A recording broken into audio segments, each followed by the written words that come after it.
नमस्कार मैत्रिणींनो, श्री स्वामी समर्थ. आज पुन्हा मी तुमच्यासाठी काहीतरी नवीन घेऊन आली आहे.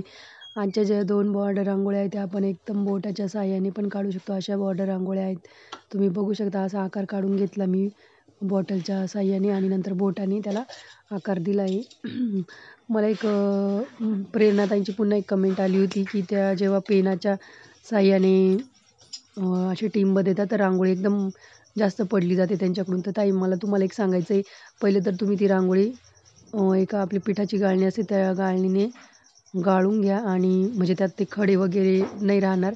कारण की खडे वगैरे जर राहिले तर ते तर रांगोळी पडत नाही आणि जो खडा जर पडून गेला त्याच्यानंतर ते पूर्ण म्हणजे अशी भस्कन पडून जाते ती रांगोळी.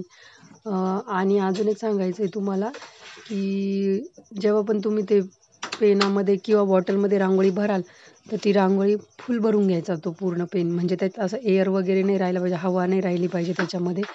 आणि जेव्हा पण टिंब टाकायचा आहे तर हळूहळू ते प्रेस करायची, जास्त जोरात नाही प्रेस करायची ती बॉटल किंवा पेन.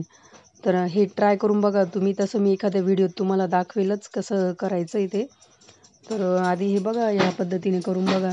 पूर्ण भरायची ती बॉटल आणि गाळून घ्यायची रांगोळी आणि जेव्हा पण थेंब टाकायचा आहे तर हळूहळू प्रेस करायचं. तर मैत्रिणी बघा अशा पद्धतीने अशी आपण डिझाईन तयार करून घेतली. हळदी कुंकू कलर टाकून घेतला आणि 3-3 टिपक्यांची आपण डिझाईन दिली त्याला. बघा अशा पद्धतीने आपली पहिली रांगोळी किती छान दिसते बघा. एकदम सिंपल साधी रांगोळी. तुम्ही एखाद्या सणासाठी पण काढू शकता. एवढी सोपी रांगोळी ही. आणि तुमच्या कमेंट येत आहे मैत्रिणी, खूप छान, खूप भारी वाटतं आहे माहिती आहे का मला. असं नाही का काय म्हणजे असं सांगू नाही शकत मी तुम्हाला. आता ही दुसरी रांगोळी ही पण आपण बोटांच्या साहाय्यानेच काढणार आहे. अशा 2 रेषा काढून घेतल्या आपण, सरळ रेषा. अशी सरळ जमत नसेल तर तुम्हाला आयडिया सांगितली मैत्रिणींनो.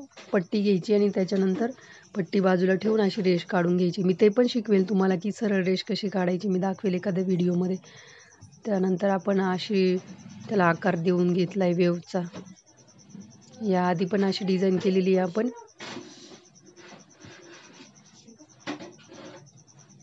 खाली पण तशी डिझाईन तयार करून घेतली.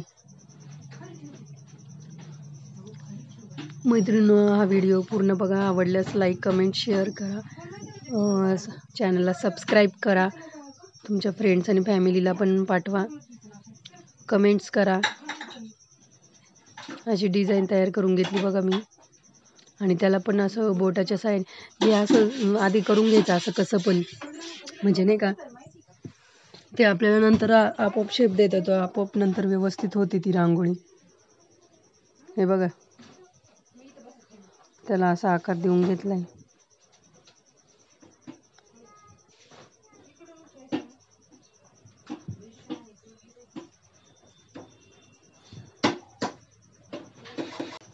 अशा पद्धतीने आपण बोटाच्या साहाय्याने त्याला आकार दिला आहे. तुम्ही ते इयरबड वापरून पण करू शकता. आपण त्या पण पद्धतीने एका रांगोळीमध्ये बघू.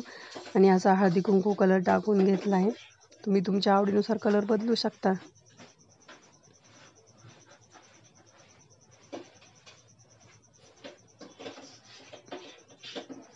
कशी वाटली मैत्रिणींनो रांगोळी नक्की कमेंट करून सांगा. आजच्या दोन्ही पण रांगोळ्या साध्या सोप्या होत्या.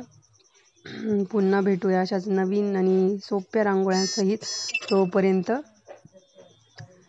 धन्यवाद. Bye bye. रांगोळ्या नक्की ट्राय करा, कमेंट करा, शेअर करा, सबस्क्राईब करा. Bye bye.